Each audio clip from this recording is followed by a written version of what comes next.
Nagtungo sa Pampanga nakalipas na Sabado si Pangulo Ferdinand Marcos Jr. at pinangunahan ang ceremonial palay harvesting.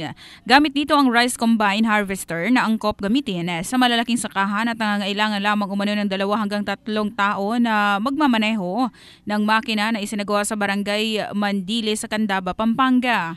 Sa pamamagitan ng RCH ay napapadali at napapabilis ang pag-aani ng palay mula sa paggagapas hanggang sa pagsasako nito.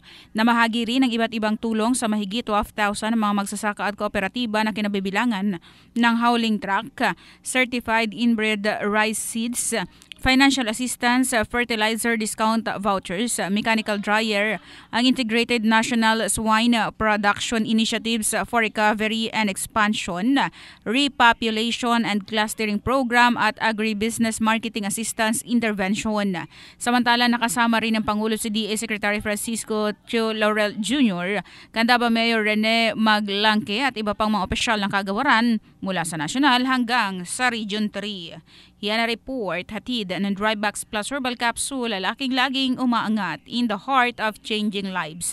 Ito si Brigada John Bayot ng Brigada News from Philippines, the Music and News Authority.